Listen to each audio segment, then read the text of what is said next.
നമസ്കാരം.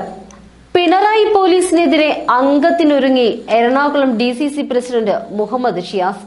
തനിക്കെതിരെ കള്ളക്കേസെടുത്ത പോലീസിനെ കോടതിക്ക് മുന്നിലെത്തിച്ച് പാഠം പഠിപ്പിക്കാനാണ് ഷിയാസിന്റെ നീക്കം.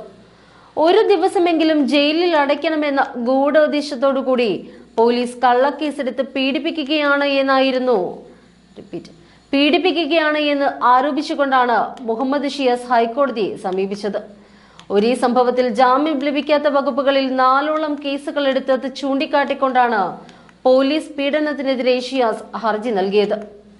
പോലീസ് കസ്റ്റഡിയിലിരിക്കെ നടന്ന പ്രതിഷേധത്തിന്റെ പേരിലും ഒന്നാം പ്രതിയാക്കി കേസെടുത്തത് പോലീസിന്റെ ഗൂഢാലോചനയ്ക്കും പീഡനത്തിനും തെളിവാണ് എന്നും ഷിയാസ് തന്റെ ഹർജിയിൽ ചൂണ്ടിക്കാട്ടി.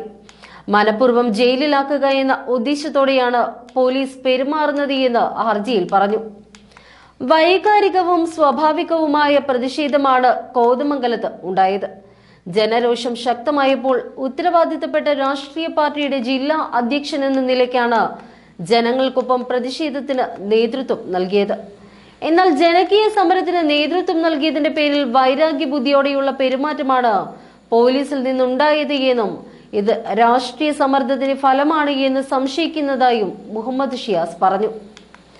ജനകീയ സമരത്തിന് നേതൃത്വം നൽകിയതിന്റെ പേരിൽ ഏത് വിധേനയും ജയിലിൽ അടയ്ക്കാൻ നീക്കം നടത്തുകയും പിന്നാലെ നടന്ന പീഡിപ്പിക്കുകയും ചെയ്യുന്ന പോലീസ് ഉദ്യോഗസ്ഥർക്കെതിരെ നടപടിയുണ്ടാക്കണമെന്നും ഷിയാസ് തന്റെ ഹർജിയിൽ ആവശ്യപ്പെട്ടു.